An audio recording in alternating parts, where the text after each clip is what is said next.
everybody. So you're going to have to forgive me. It's going to take a little bit for me not to enjoy myself, and I think everybody behind me feels the same way. It's so incredibly exciting to be here tonight. My name is Karen Menendez-Collar. I am the Executive Director of Centro Hispano of Dane County.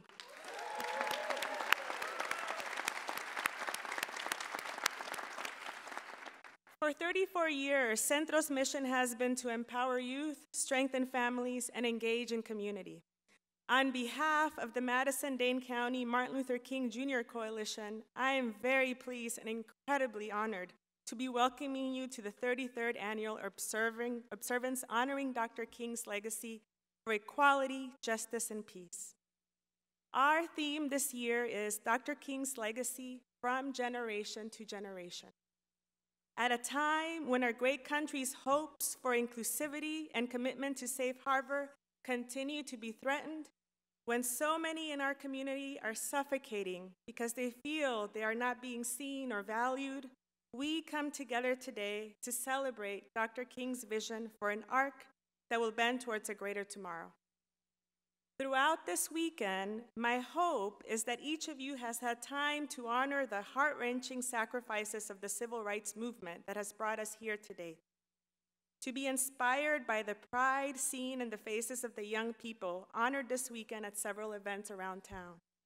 These kids are strong, and as we know, if you are strong, you are less likely to feel like somebody's gonna cut you down or that your pride is gonna be shattered. And we hope you will leave here even more motivated when you hear from our honorees tonight. This country has been built on the shoulders and struggles of communities of color, and as we start this year, I've made it a special priority to reflect on the ties that bind us. Because, as Dr. King once said, our struggles are really one, a struggle for freedom, for dignity, and for humanity. Together, we are determined to work and fight until justice rains down like water and righteousness like a mighty stream. Now, each of you should have a copy of the program to follow along with tonight. Your program also contains an insert with the lyrics to Lift Every Voice and Sing, and a call to action form, which we'll be collecting towards the end of the night, along with donations to aid Puerto Rico relief efforts. You'll hear more about that later.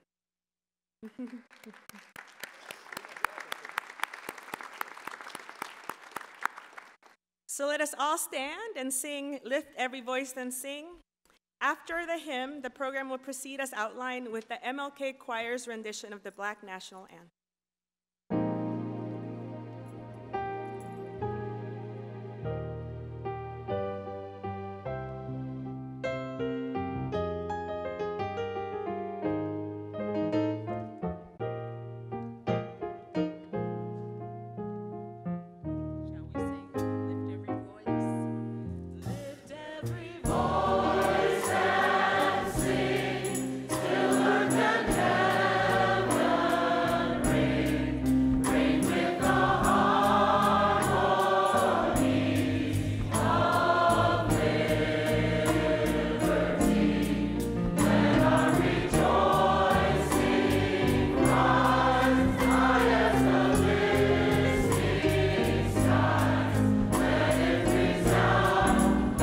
As the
So thank you to our amazing community choir.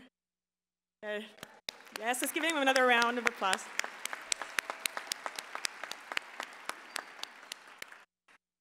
As we start our program, I want to first invite Minister Annie Weatherby Flowers to the podium to provide the invocation. She is no stranger to our community. A member of Fountain of Life Covenant Church, she is also the Community Engagement Coordinator for the Madison Public Library, a founder of the Kuchi Chagula Madison Center for Self-Determination, a longtime member of the Madison-Dane County King Coalition, and a tireless civil rights advocate for our community. Following the minister's invocation, we will be blessed with a spoken word piece by Cedric Dale Horde, another selection from the Martin Luther King Jr. Community Choir, and a performance by Malika Monger of one of Dr. King's favorite hymns. I'm going to be back a little later to introduce our fantastic keynote speaker, Minister Annie Weatherby Flowers. Let's welcome her.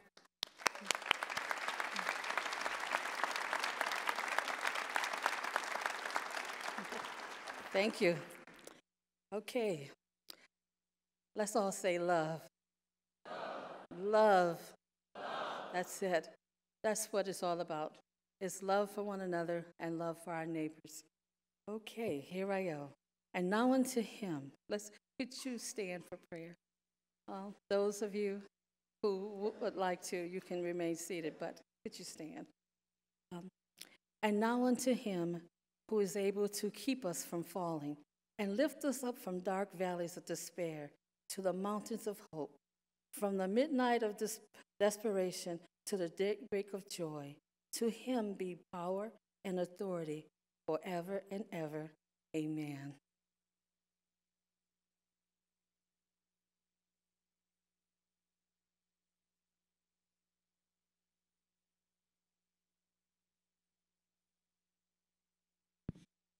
Good evening. How you guys doing? That's good. I love the energy. I want y'all to talk back to me. Is that okay?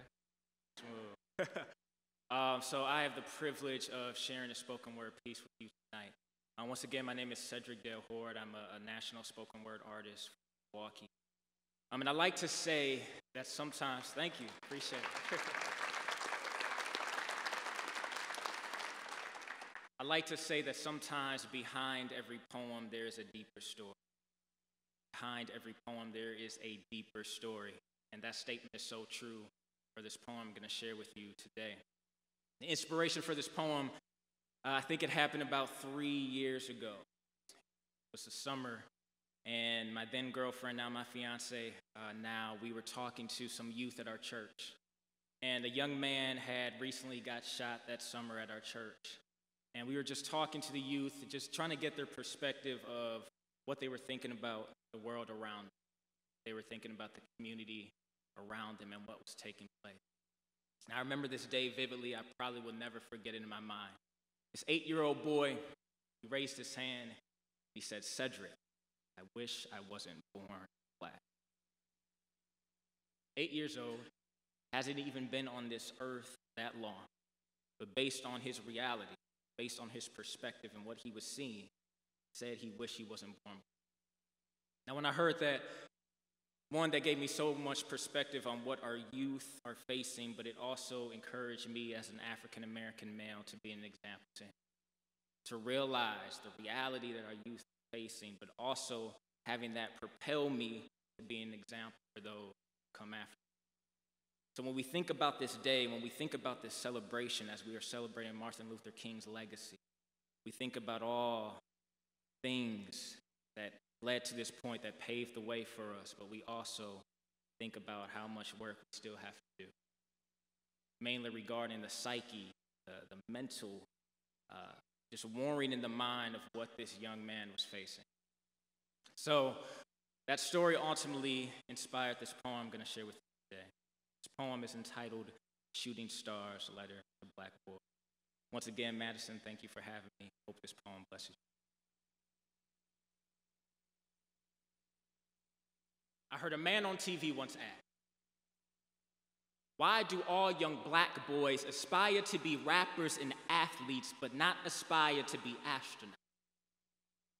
Well, sir, Maybe because the limits around them have made their space so small that the only idea of shooting for the stars consists of orbiting a ball into a ring. The only way they could ever accomplish a moonwalk had to be a dance move, or maybe if they can move like the speed of light to the end zone before the other team collides into them like asteroids, and maybe they can become a star. See, America preaches that the sky is the limit, but why does it seem like entertainment is the only way for us to soar? So we are taught that faith is the substance of things hoped for and the evidence of things not seen, but why does it seem like the only thing that is evident is the problems that we can see? From the scenes on the TV screens that tell us that life is not so serene, sometimes I wonder, how could they ever believe that 2,000 years ago a man shed his blood just to purchase them, but yet we live in the 2000s and all they see is the blood shed in Ferguson? See, I understand that the uncertainty burdensome thoughts like, do cops protect or do they just murder them? See, giving them hope is like putting a Band-Aid on a gunshot wound. Yes, we acknowledge that they're hurting, but the correct remedy is never applied to the pain that they're feeling, so they go through life wounded, but never find healing.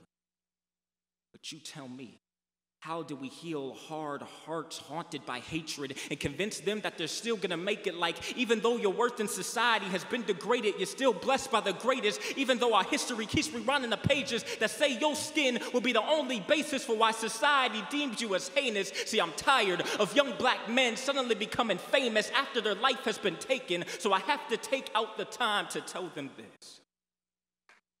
I want them to know that they can break down stereotypes like they think we can break down defenders. Like our life is more than just ankle breakers and house arrest straps worn as ankle bracelets. I want to tell them that it's okay to think that calling each other the N-word is absurd because we prefer to be referred to as sirs. No more identity being blurred with the word that was meant to disturb. I want to tell them that I don't fear being handcuffed because the one I fear has me cuffed in his hands. I want to tell them that when I call my woman my rib, that signifies her more than being a piece of meat, but signifies her being by my side. She is more than a chick on the side. No B words or baby mamas, but she will be my bride. I want to tell them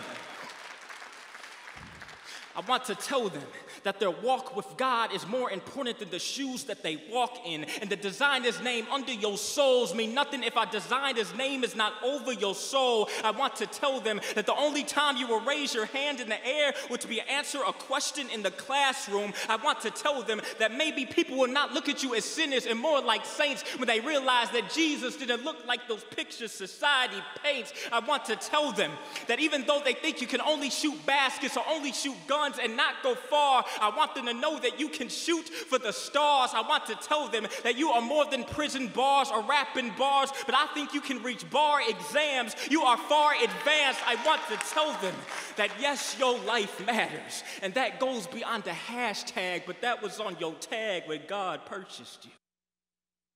And yeah, I'm aware of institutional racism, discrimination, prejudice, stereotypes, and microaggressions, but I also know that I am fearfully and wonderfully made. Unfortunately, barriers are in my way, but no barriers are in my mind. See, this poem may not cause a revolution or even be a solution, but at least they will know that they are a contribution. And I gotta remind myself that my Lord and Savior Jesus Christ was probably handed one of the most unfair verdicts in history. And the crime he supposedly committed seemed like a mystery. However, God has a history of transforming misery into victory. See, despite what seemingly looked like a tragedy, it was actually God's strategy to showcase his majesty, how he has the vital capacity to still bring beauty even in the midst of depravity. See, he was hanging and beaten, just like my ancestors who willingly sacrificed their life for rights so that I could walk safely at night, for rights they couldn't possess the first time because they weren't born white, and for rights so that I may ultimately live a better life. And just like Christ, God can make things that are common become legends just to show us his glory. And God's glory was manifested even in the face of injustice. And we have to remember that God is still in justice. See, God is the perfect judge. and he will continue to judge perfectly. And I have to have the faith to believe that there is still purpose even in uncertainty. And one day, yes, one day we will all be free. So to that gentleman on TV, we may not all aspire to be astronauts, but at least we are all shooting stars.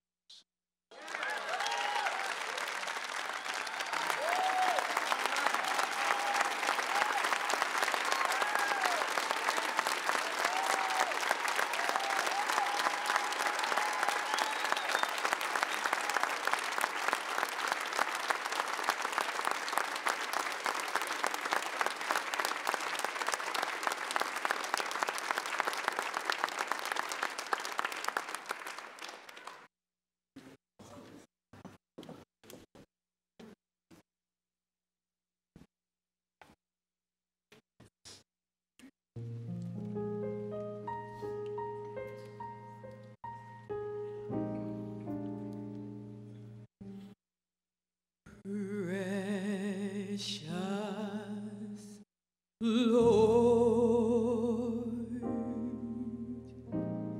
take my hand, lead me on,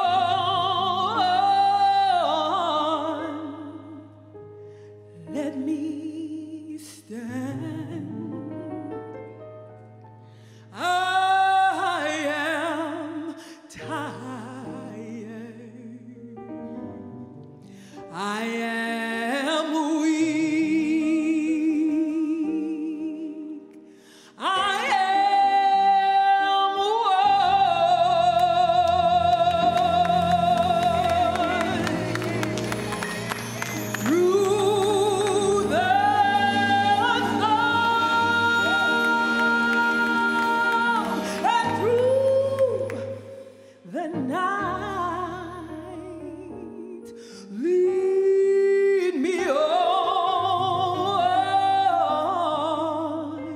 to the light. Take my hand, precious Lord, and lead me home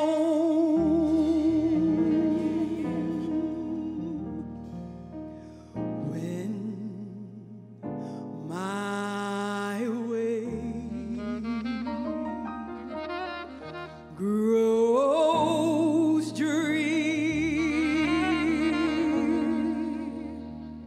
Precious Lord, linger near when my life is almost gone, and the river shall stand. Guide my feet, Lord. Hold, Lord, take my hand. Take my hand. Precious Lord, and lead me home.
and lead me, lead me, lead me, lead me home.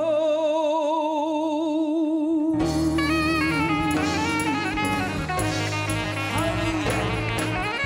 Hallelujah.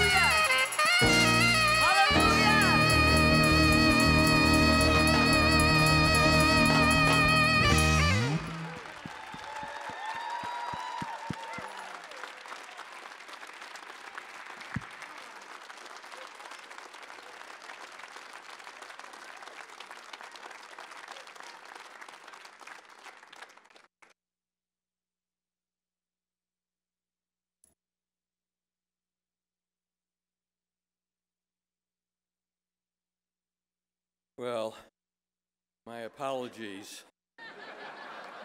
I cannot in any way contribute.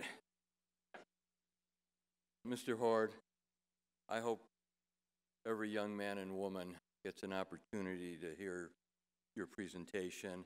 I hope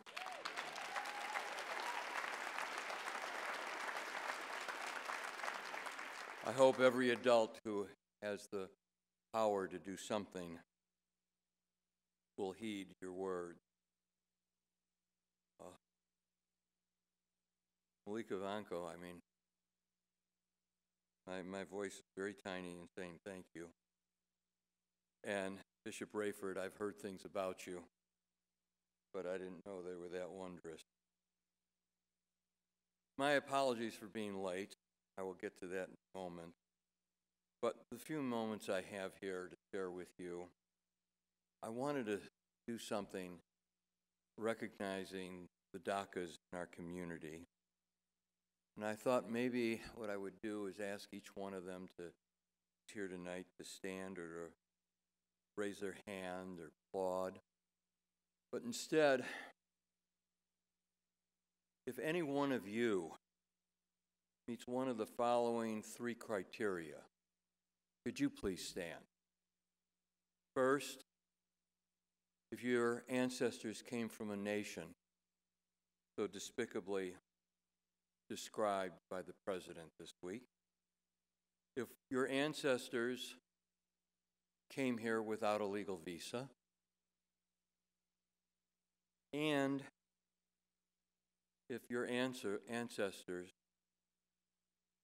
came to the United States with very little, but made a contribution to the betterment of our nation. Are we not all DACAs? Are we not all the ancestors of DACAs?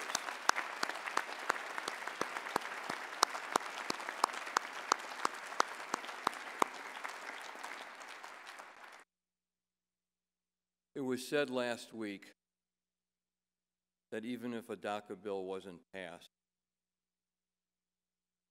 that it would be no great tragedy, that it would not be of great significance. Well, I've had the opportunity this last year to spend time with a number of DACA's dreamers. And let me tell you, when you hear their story, the story of their families, and the stories of what it's like each morning to get up and for the members of the family to go their separate way and not know if the family will be reunited that evening,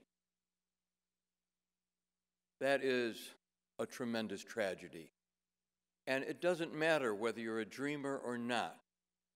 Every single person in this nation, in this world, should know with safety and with comfort that as they say goodbye to their loved ones each morning, that they will be reunited safely that night.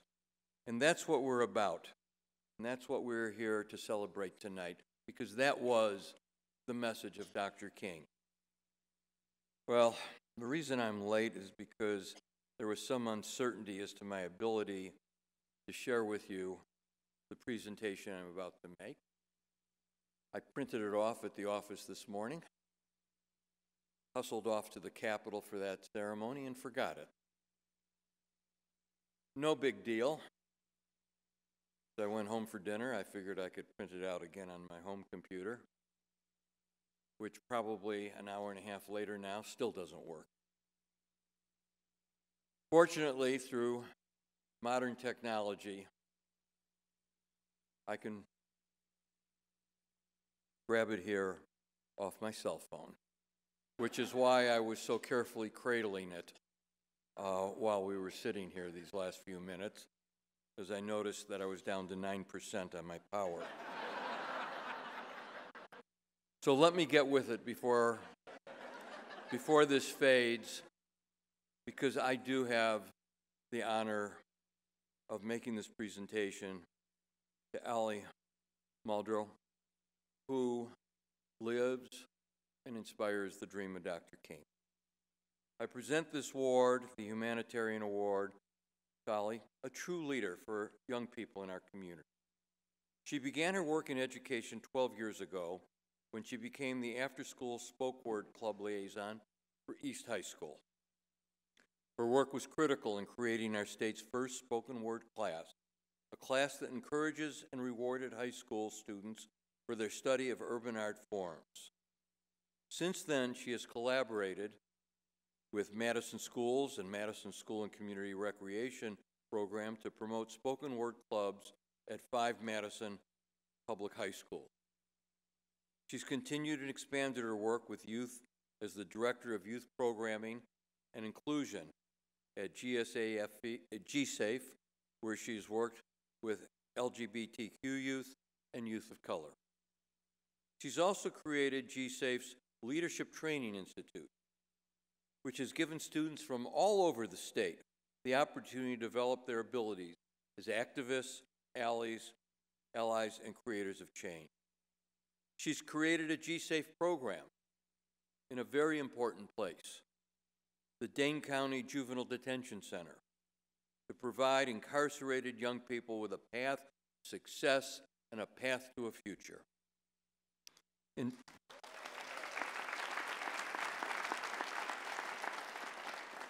In 2017, Outreach selected her as the LGBTQ Advocate of the Year. And as Oscar Morales, our city's poet laureate, nominated her for this prestigious award, he noted that she grew up in a multiracial family where identity was discussed at the dinner table and difference was celebrated. And let me just say that that is a conversation that every family needs, every family has to have, whether they are multiracial or not. It is a conversation this nation must have. Oscar went on to add that she is passionate about consent, freedom, learning, and human rights. She's committed to bringing innovation and love to all that she does. I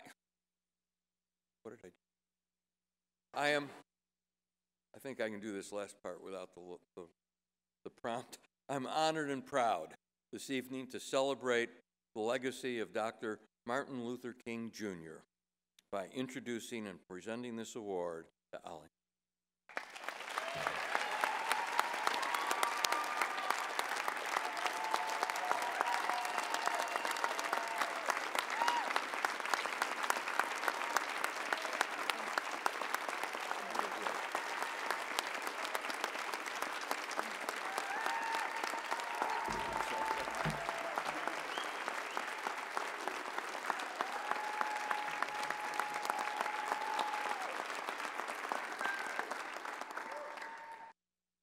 Good evening, colleagues, community, comrades. I want to be honest with you all about a few things. I am reading off of this notebook because I was afraid if I read off of my phone that people would judge me for my age. And then Soglin got up here and started acting like Drake at a concert. I was like, darn. I also want to admit, and this might not be what you think a person would think about when they first get an award like this, but the first thing that popped into my mind was, I don't have an outfit for that. And so I'm really happy that my head wrap matches the choir. Thank you.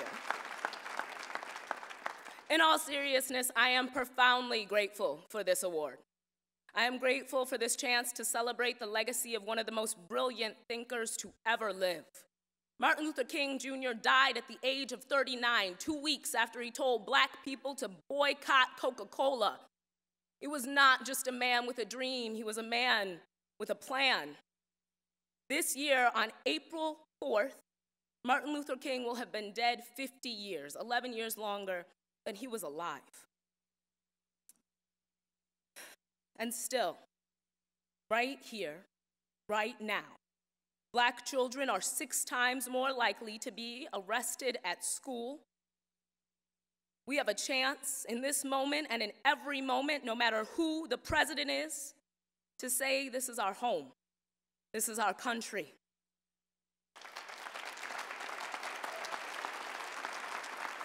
Our time is now. We have the chance to stand up for each other, to fight for a community where the color of a child's skin is not an indicator of whether or not that child will be seen as intelligent or disruptive in their classroom. I grew up here in Madison. This is where I have spent all 30 years of my life. I love this city enough to be honest about what it means to be black and young and live here. As a young person, I struggled to understand how Madison could be so liberal and racist enough to discriminate against children at school. Because, see, it is no coincidence that children who were once enslaved in this country are now filling our juvenile detention center. It is no coincidence that young people in this country who it was illegal for them to learn to read are still being left out of learning. But when I asked my father, who is here looking really dapper right over there, give it up for Gardner Muldrow, y'all. But when I asked my father about the hypocrisy of this liberal community, my dad said, everyone is liberal when it comes to themselves. Everyone knows that slavery isn't right for them or their children. Everyone knows that a cage isn't the answer when they make a mistake. It is whether or not you think those things are right for other people that determines whether or not you are liberal.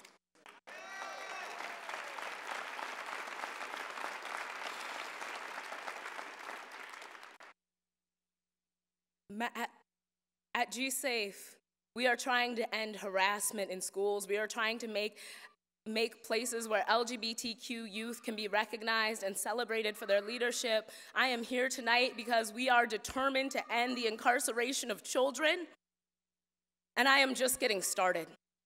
I accept this award tonight knowing that our future is worth fighting for. And in the words of Dinez Smith, hope is hard, but I got it. Last year, I ran for school board, and on the night I lost the election, I told Keitra I was too far behind to win, and she looked me right in the eye and said, that's all black women do, is win anyway. I consider this a win anyway moment. I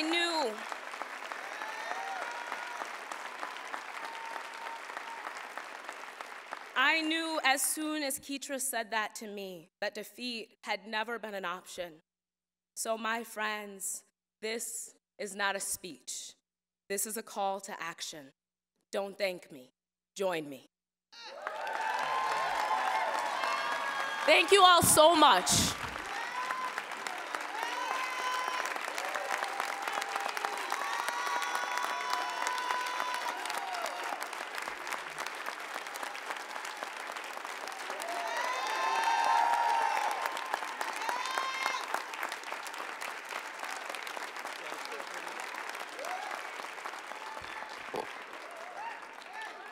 Thank you, Ali.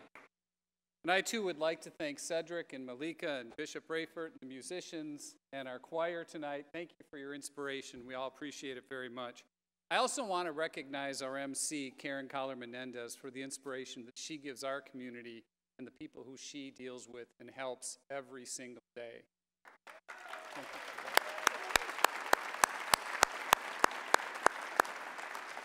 It's stating the obvious to say that our immigrant neighbors are under attack in this community and across the nation. We certainly have a president who's made his opinion of our immigrant communities very clear. That is, they're not okay unless they come from a country where their skin is very, very white. Our president has shown us who he is, but that's not who we are. And I would ask everyone here tonight to show Karen and every one of our immigrant neighbors that we welcome our immigrant neighbors. We stand by our immigrant neighbors. We are not the federal government. We welcome you and will stand with you.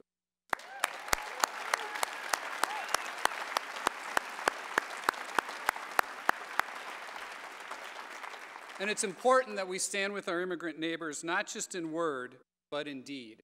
On the county level, this year we created the Office of Immigration Assistance, and we put $150,000 of seed money into an immigration assistance fund.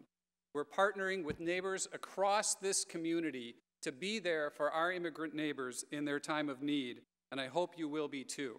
We're there because our immigrant neighbors need us, and we need them.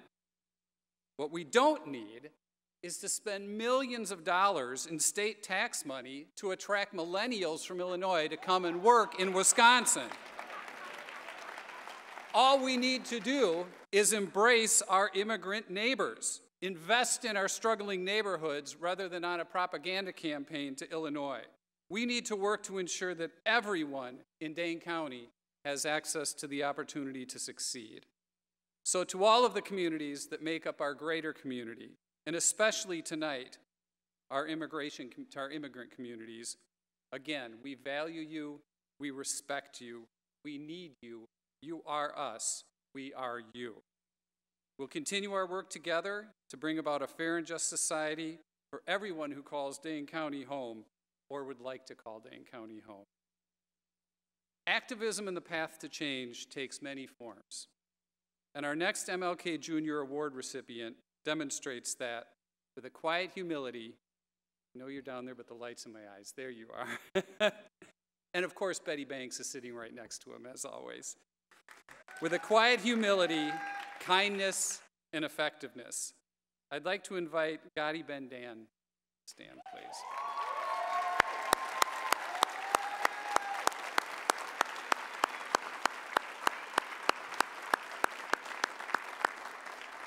Gotti Dan's civil rights activism has its roots in Chicago at the West Side Organization, where he helped organize the Bike Ride for Survival.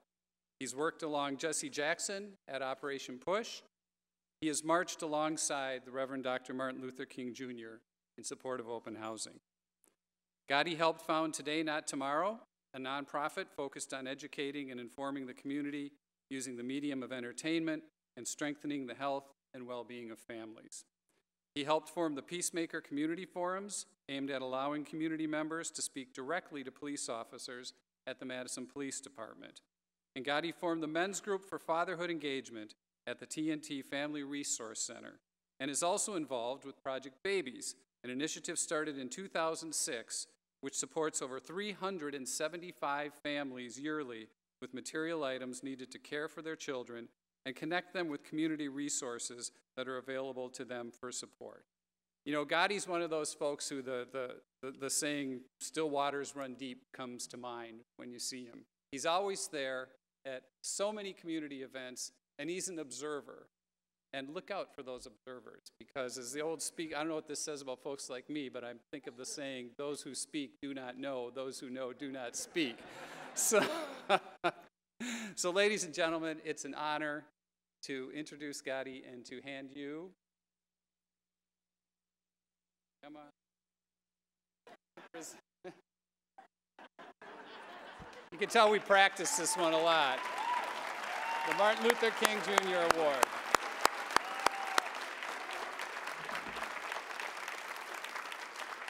Thank you. Congratulations, my friend.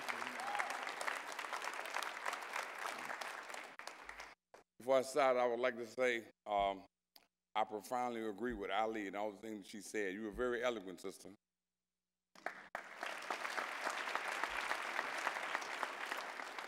I would like to say good evening, and I'm very humbled and honored to receive the 2018 Dr. Martin Luther King Humanitarian Award. Our thanks to County Executive Joe Parisi, Madison Mayor Paul Soglin, selection and review committees, and those who submitted my nomination. I would also like to give special thanks to our team of Today Not Tomorrow. You know, Today Not Tomorrow Club TNT is a local television show. We're the #1 locally produced television show in Wisconsin. We've been on the air for 15 years. I would like to thank Betty Banks, Bill Brightsprecher, and Gina Erickson, our collaborative partners, and our numerous volunteers and supporters.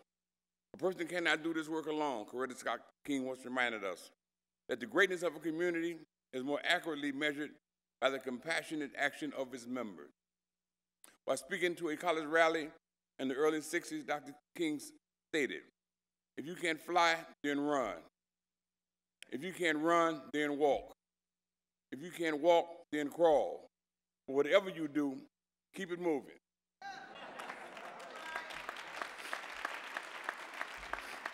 I was blessed to have marched in Chicago's Gage Park with Dr. King in 1966 for open housing. Through his words, formal and informal, he taught about life and how to live. I would like to share a story from behind the scenes with Dr. King. We were in a room preparing for an event, and someone in the room asked him, "Who is God?" Surprised by this question, he began to speak about the breath of life. Adam being formed out of the dust of the ground and was laying there looking like a mannequin, and God breathed the breath of life into him, and he became a living soul. So Dr. King said there's a lot of gods, but the breath of life is mentioned over 35 times in the Bible, so God is the breath of life. There was a brother who challenged Dr. King on his nonviolent philosophy.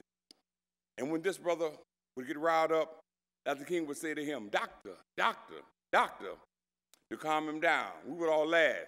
But when Dr. King left the city, it became the brother's nickname.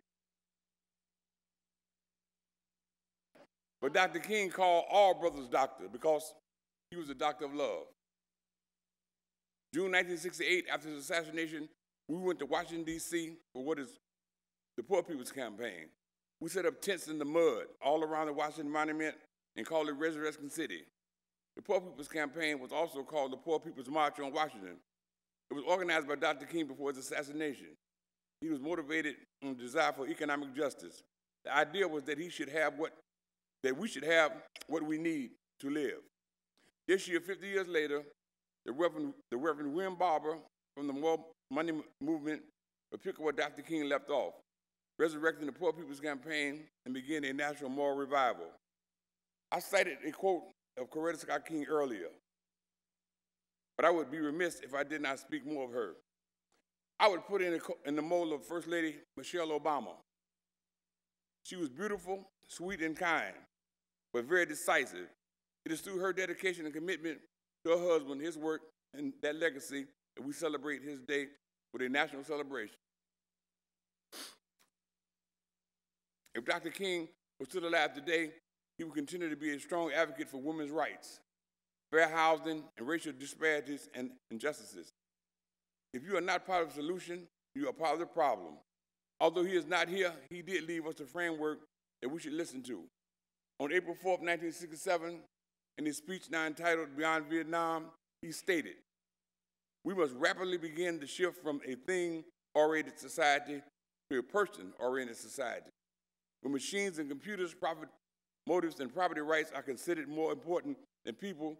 The giant triplets of racism, materialism, and militarism are incapable of being conquered." Martin Luther King, Jr. Dr. King did not focus on 90% of a bad person, but focused instead on 10% of a good person. When I came to Madison, the consensus was that an African-American newspaper could not be done, but I always believed. In his 1967 book, Where Do We Go From Here? Chaos of Community, Dr. King wrote, "Darkness cannot drive out darkness. Only light can do that. Hate cannot drive out hate. Only love can do that." In 1958, This is something you all might remember, I don't know. Some of you all might, some of you might not.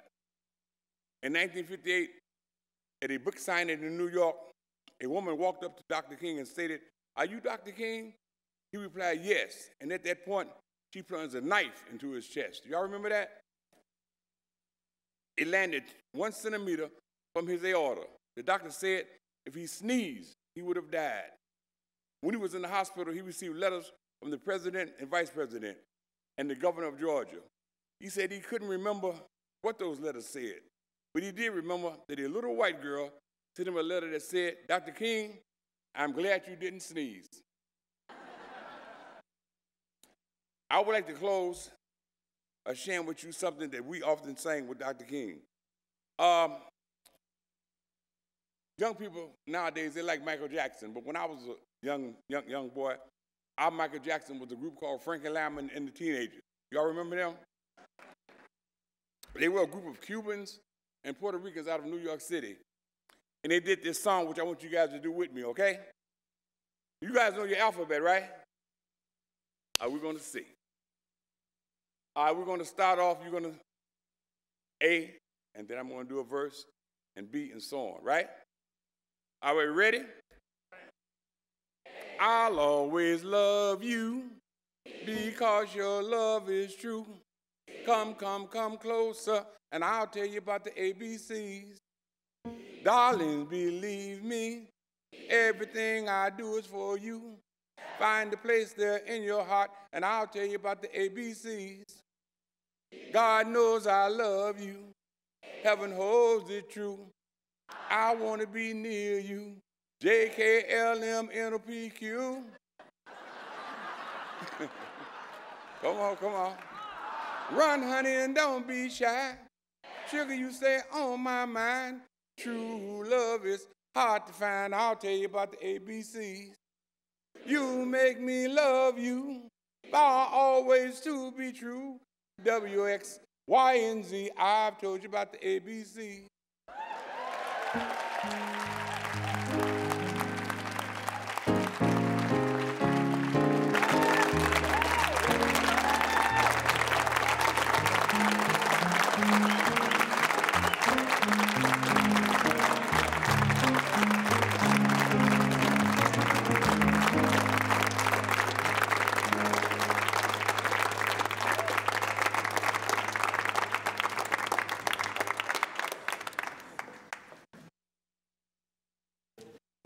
I forgot where I was all of a sudden. All right, so if the night hasn't been powerful enough, I am here to introduce our keynote speaker. There's a beautiful biography of him in your program. Mr. Frank A. Humphrey was born and raised in Chicago, Illinois. He has given a full life of service that includes work with the NAACP, with his church family of New Zion Baptist Church, with the Prince Hall Masonic Order, and with Alpha Phi Alpha Fraternity. He's a retired Wisconsin State Career Executive, having served in senior management and financial positions. Most recently, Mr. Humphrey was elected in 2016 as a corporate board member of the $2.6 billion UW Credit Union Board of Directors. Among his very distinguished record of community service, one thing in particular stands out to me, and that is how he has served at the NAACP in various capacities for 40 years.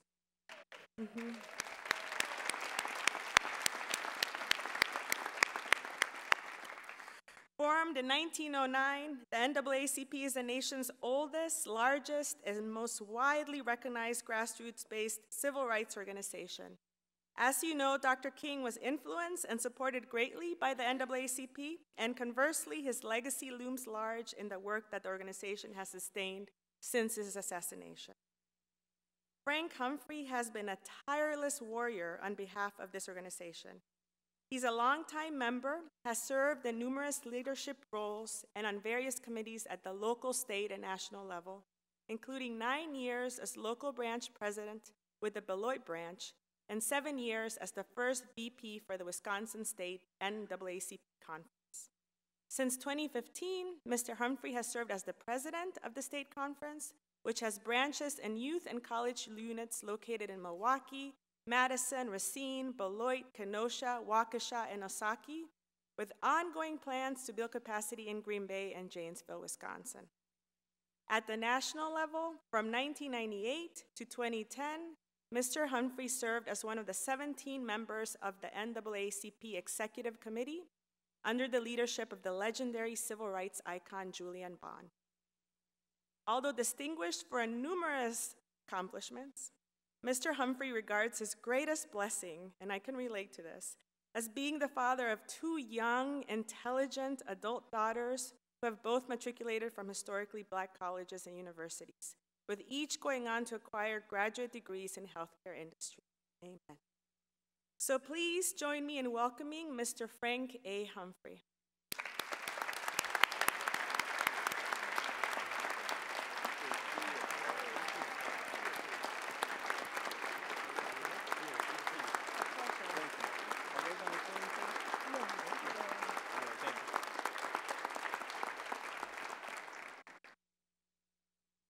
Thank you.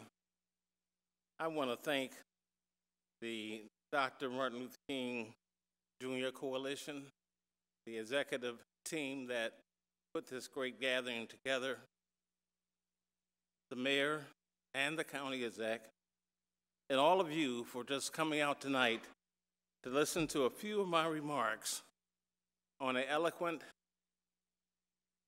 and gallant warrior for civil rights, for human rights, and for state rights. That's the state right of people. Like you, I've read a lot about Dr. King. I even hope that my service to the NAACP National did a service for him as well. I was 15 when Dr. King came to the city of Chicago, Illinois, where I was born and raised. And I remember going into a all-white high school on the southwest side of Chicago to only hear a deleterious comment made by another student about Dr. King, of which it resulted in some disciplinary talk with the official that was responsible for discipline of children. You know, when I think back on that moment, when the deleterious comment was made, I think about how childish I may have acted. But then I think of some redeeming factors that really did call for the instantaneous response that was dished out.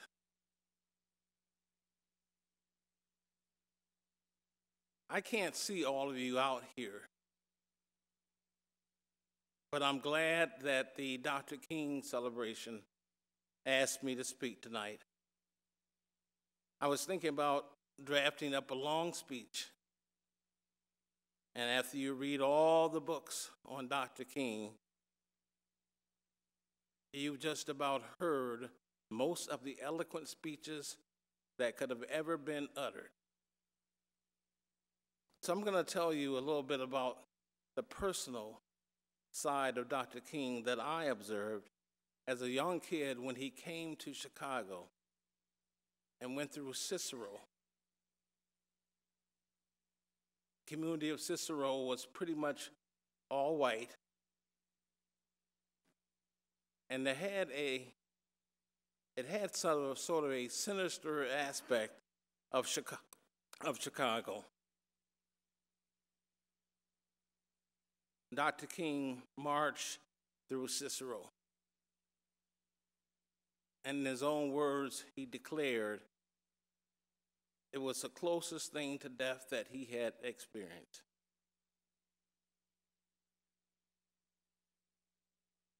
But that didn't stop him, because he had in his character, he had an unmovable spirit that said that the rights of Black people were being obliterated, and that no matter what they encountered it for the worst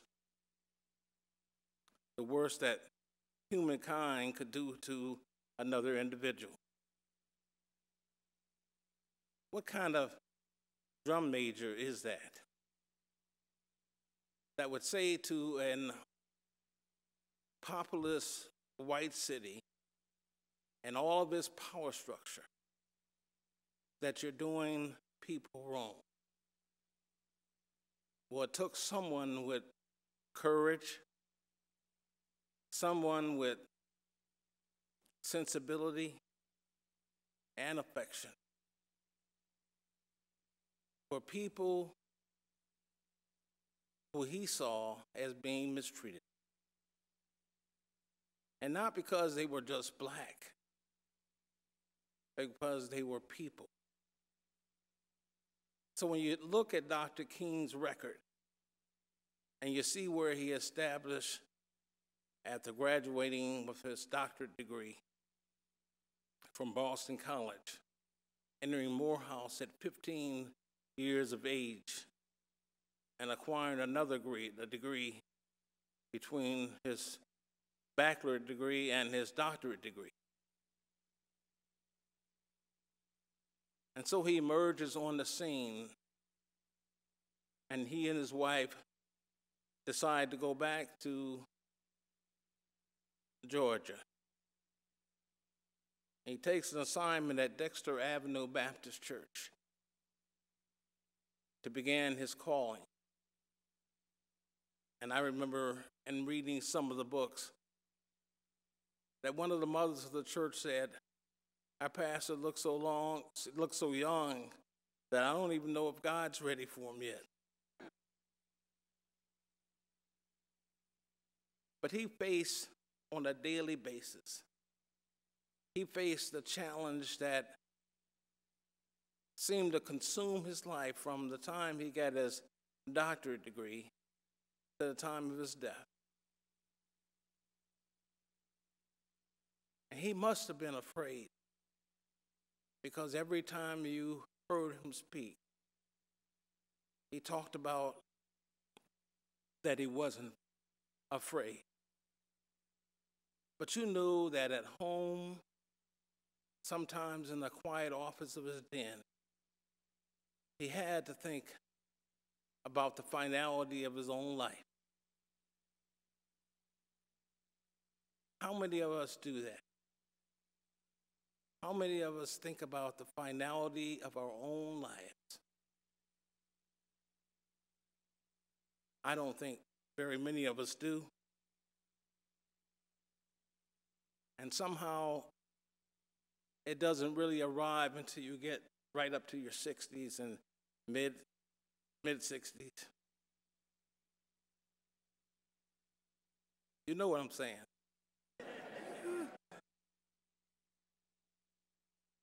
And then you began to look back and think about all of the blessings that have been bestowed upon you. The lady who drove me here today is Valerie Davis Humphrey. Called me last night and said it's snowing and the weather looks real bad. I'm going to pick you up at home and take you to the Dr. King gathering. It makes you think about what this world is really all about and what Dr. King's life was all about. Loving people, caring for people, standing up for people.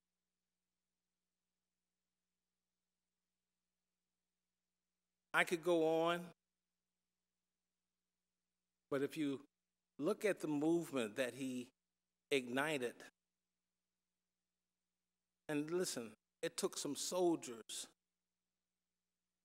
who were willing to stand up for some things, like Rosa Parks. Stood up because she was tired of getting up after paying full fare for a bus ride a public city bus ride. She was tired. And she said to the gentleman, I'm not getting up this time.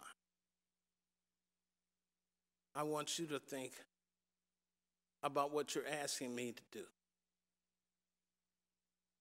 And so the bus driver, of course, called the police. Police took her to jail, arrested her. And her local authoritarian that she went to and talked to, she'd been secretary of the NACV branch for over 10 years. And she called him. And a subsequent call went to Dr. King. He came. And they organized over a year's strategy to stop the busing boycotts in Montgomery. What did he do? First of all, he prayed. And I really believe it was at that moment in time that he began to really understand the limitations of authority. And his appeal went to the heart of people. What would you want for your daughter or your wife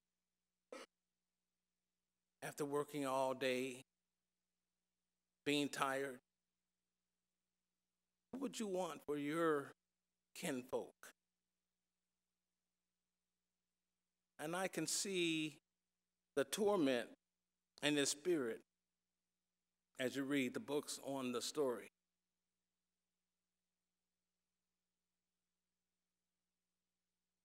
Dr. King was human, not just spiritual. He had a spiritual touch, no doubt. Every one of his words were filled with meaning. I don't know if he wrote all of his speeches down.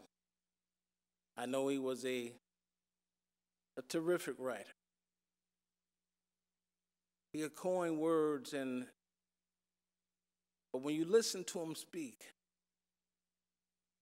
if it was written, some of it had to be ignored because he relied on God Almighty to get him through. And most of his speeches would end with, I want to thank God. He would always end up saying that it was important for people to understand the best of each other.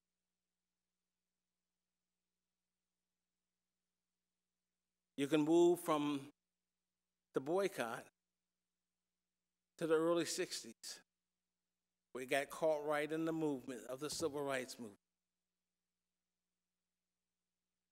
And there, you can see him deal with the issues of segregation, legal segregation, which 1964 Civil Rights Act had everything to deal with. You can see him in 65 working with President Johnson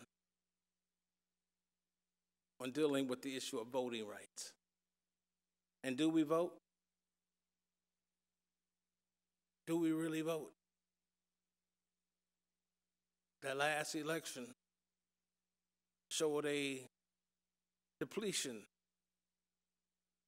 within some communities of their numbers going and voting. We ought to ask ourselves, what are we doing wrong? Not what we're doing right. To not engage the consciousness of all of our people for the issues that are being decided at the local level, the state level, the county level, and our national level are all important. Government overlooks almost all of our lives on some level or another. And we have to be conscious enough and aware enough to know that this is the time for us to make a difference. If you go beyond Dr. King's struggle from the beginning of his onset to national notoriety, right up to the time of the movement to the streets for sanitation workers, you have to grapple with what he had to grapple with. The certainty of being threatened every day, not only for your life, but for that of your family. But he kept on moving. Out on a Memphis hotel platform. The night before he had spoke, and the day of his death, targeted for assassination. I can just imagine those that escorted him. And I can just see their lives consumed with his death. Jesse Jackson was there. And we need to pray for Reverend Jackson. Andy Young was there. I'm not certain if Reverend Ralph Abernathy were there, but I can just imagine he was close by. And when I think about the sacrifice that he really made of giving his life so that his people and all people would have a chance to just be with each other and have a jovial conversation.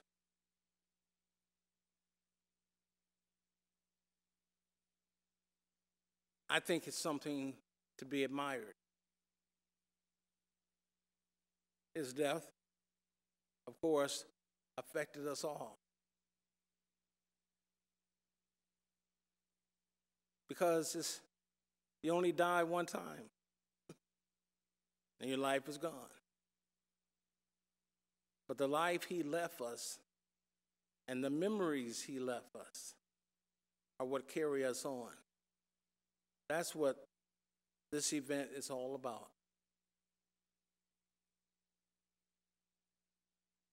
I want to thank you for listening and hearing what I have to say.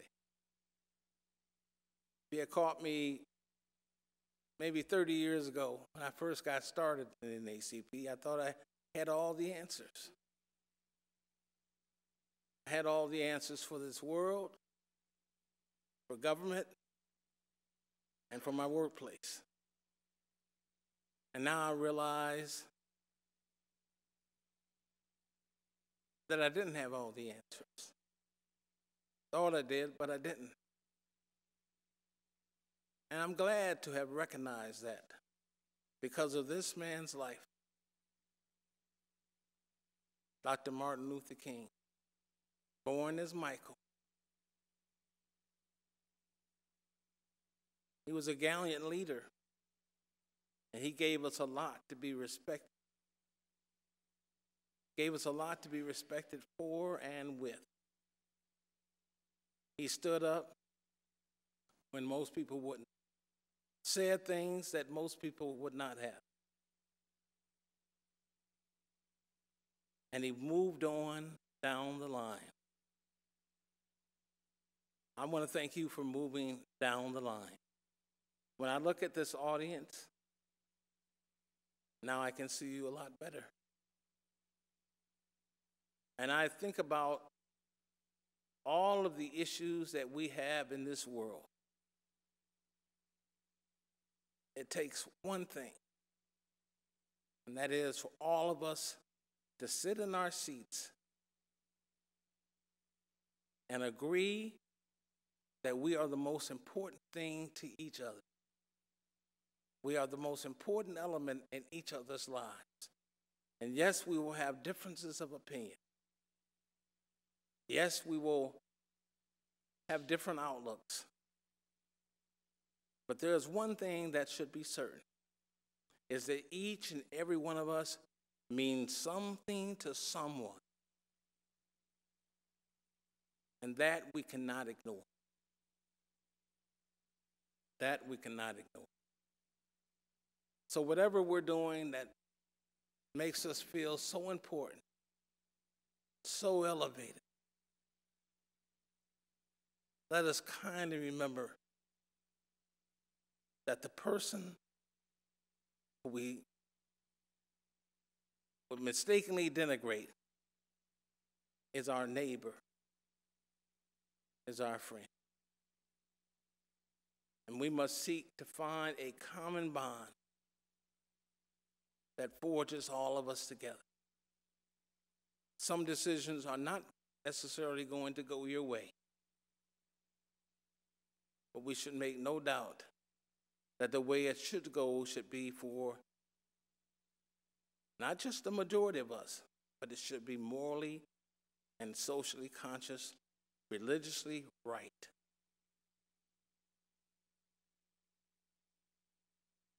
I know all of you know what I'm saying. I remember being in one occasion where a minister was giving a long talk. And when he sat down, someone next to me said, "Boy, I'm so glad he sat down." So we don't need to be long in words. What we need to do is be long in our reach to strive for a humane decision, a just decision, and a right decision, not for ourselves, but for all of us. I know you're good people,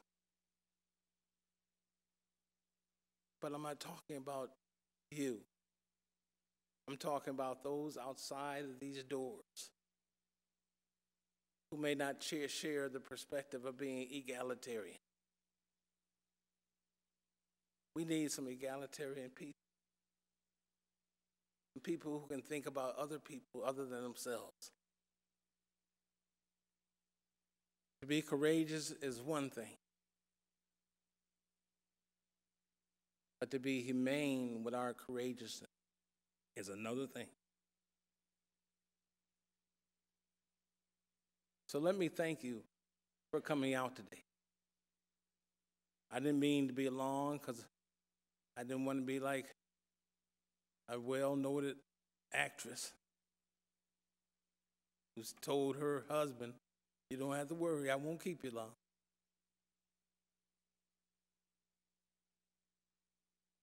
I think it was number 2 or 3 or number 4.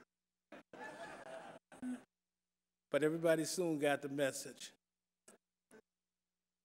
But I think this is a lovely gathering. And I had watched the show before on public television. I've heard some great messages from this podium.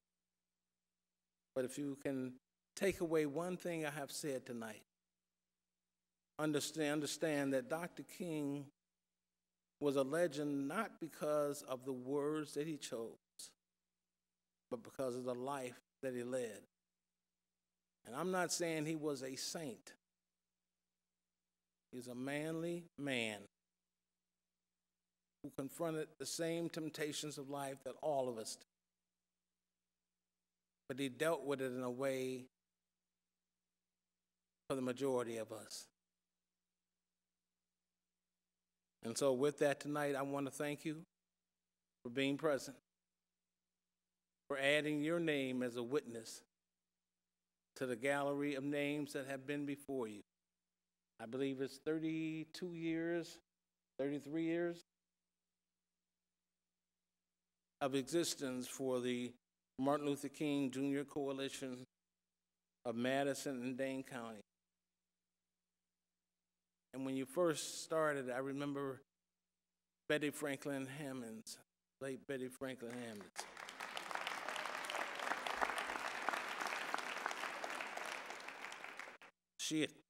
She and I were both presidents of the NAACP at the same time, she here in Madison, myself in Beloit. And I thought I was tearing things up in Beloit. Got a few awards, led the state and Beloit in a fair share program created by Dr. Benjamin Lawson Hooks. But then I realized that only lasts for a while. I had moved on to Madison to go to law school. Thought I was on the right track. But all those things don't matter anymore. What matters is our young people in this audience, the young people who you had on the program tonight. One in secular school board leadership, another in community affairs. A young man who gave a spiritless reading tonight. Those are the people that matter. They are the ones that will be governing this world, if not today, in another period. Those are the ones that we need to impress. That there is a sense of urgency to be consistent, be moral, and to be unwavering in your position for justice and right. So I want to thank you again for being here tonight and just for listening to what I have to say about Dr. Martin Luther King Jr. in layman's language.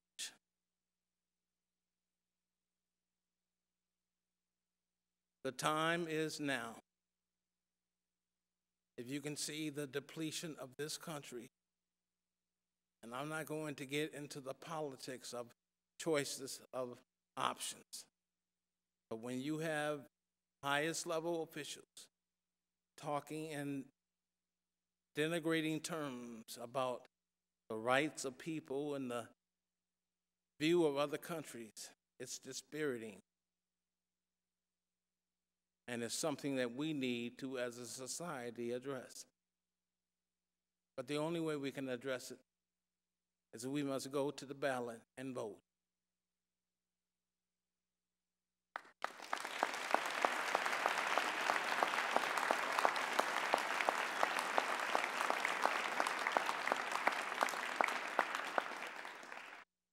And so, as I close and take my seat, let me say thank you to each of you who journeyed out tonight in this treacherous weather to be present on this evening.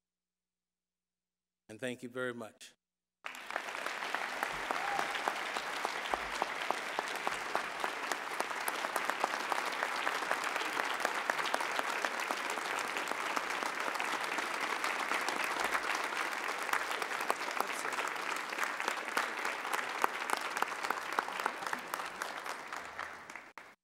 Thank you, Mr. Humphrey, for your kindness, your honesty, and for your leadership. Next, I would like to invite Renee Moe and Patrick Sims to lead the litany of rededication. Renee, as many of you know, is currently the president and CEO at United Way of Dane County. Patrick is the vice provost and chief diversity officer at University of Wisconsin-Madison. Yeah.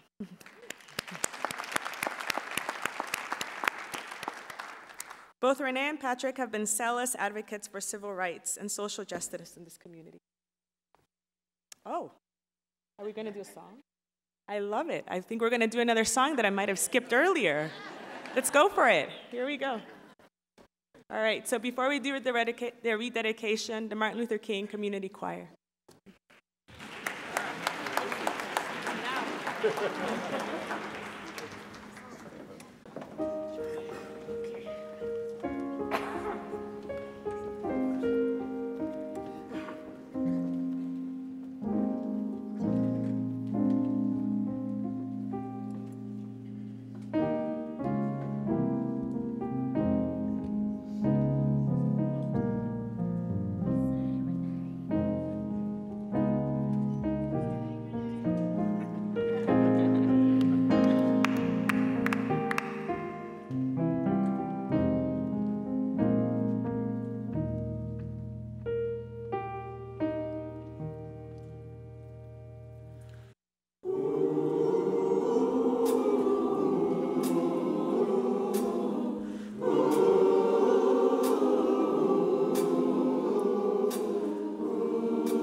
Yes.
celebrate a lovely day.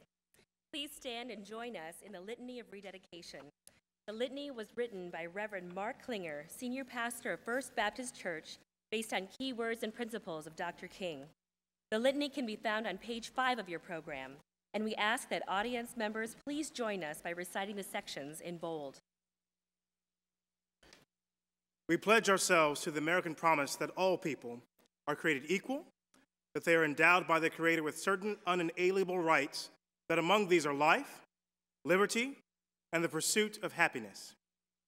We pledge to live in mutual cooperation with all our brothers and sisters. We will weave our lives together into a single garment of destiny. We will avoid the use of violence within our world, our nation, our county, our city, our neighborhood, our home, and our family. We will harbor no hatred within our hearts. We will seek peaceful solutions in every conflict and will preserve and protect the dignity and worth of every person. We will not cooperate with evil. Neither will we be patient with injustice. Now is the time for us to do what is right. We will treat every person as being of infinite value and intrinsic worth. We will never use another soul as a means to our own advancement. We will keep hope alive in our hearts. We believe that the universe is on the side of justice. We believe that truth is stronger than evil. We believe that this is no time for our apathy, silence, or complacency. We must work unceasingly to lift this nation that we love to a higher destiny. This is a time for our vigorous and positive action, so we pledge to lift high the banner of peace, justice, reconciliation, and beloved community in our day and in this community.